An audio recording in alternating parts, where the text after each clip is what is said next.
Welcome to HD's burner account. Don't you know I love haters? Now, if you remember Nobody, the first film, basically you had the dad who was doing the same thing every morning, getting things fixed for everybody, the family.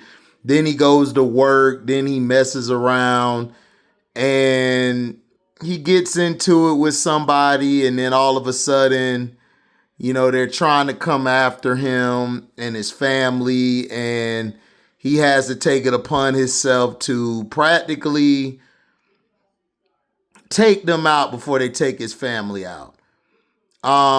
Nobody 2, it was decent. It was okay. It was okay, but the issue that I had with it, the issue I had with it was I felt like it was a plain story.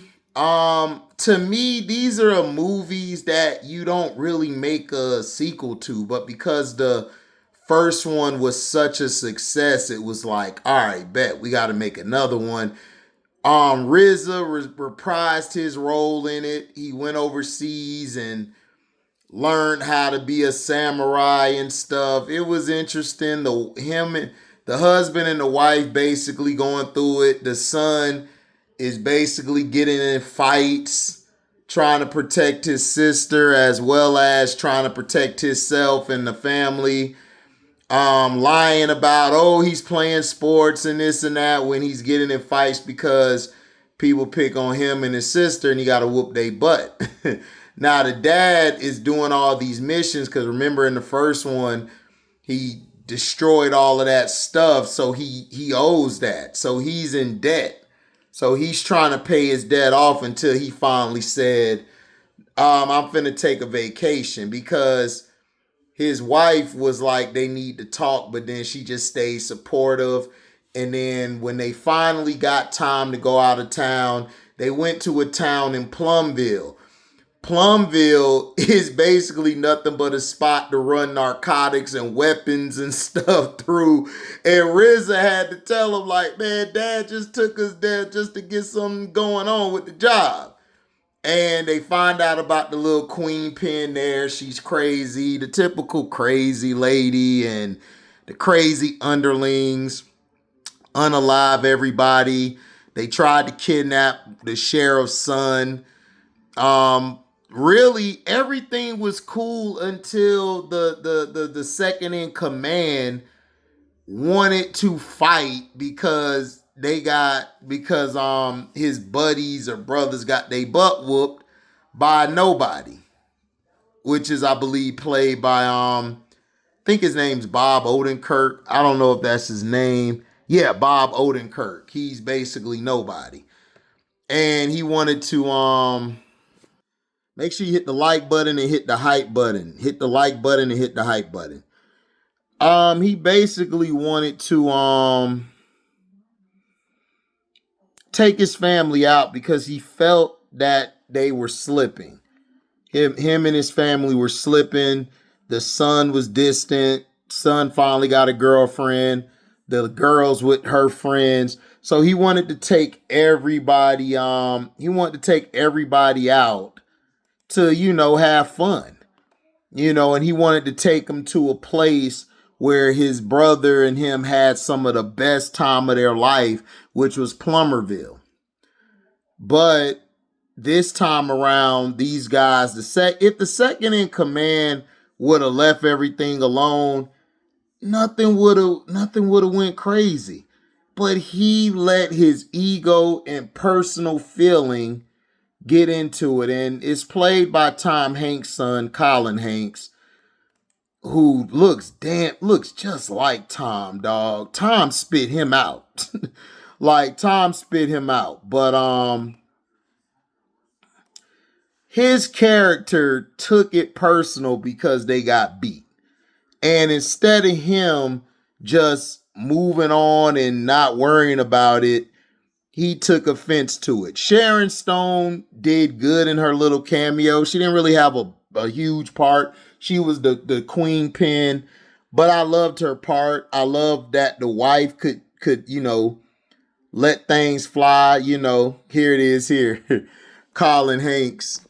Here go Colin Hanks. Just look, man, you get on my nerves. He did okay. You know what I'm saying? This was my part here at the end when they showed the little dog.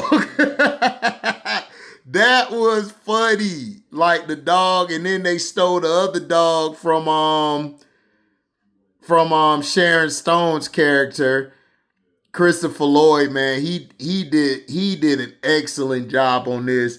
The pops, he let the rail gun. He had the rail gun, and he was letting that thing fly. RZA basically took the sword, the samurai katana, and went to work. I loved how he sliced dude's head off. That was clean. That was clean. That was the dog Sharon Stone had.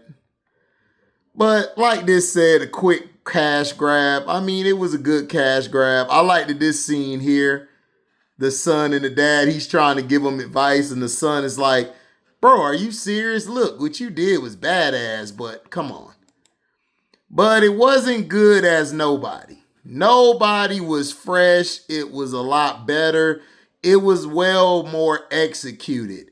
This was executed well. It's just that the storyline was so weak. It was a weak storyline. I could understand because to me, if the guy would have just never messed with Nobody, then everything would have been fine. But it's good. It's a good little flick to watch. I give it 2.5 stars out of 4.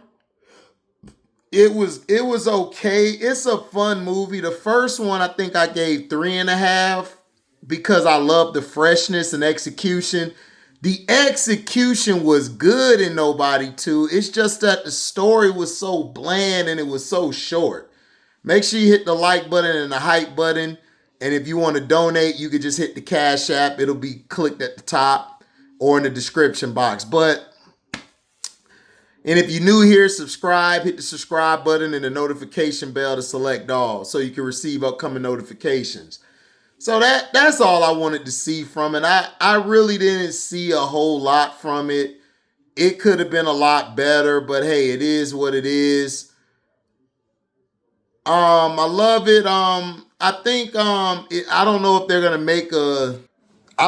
make a Nobody 3. If they do, I'm gonna watch it.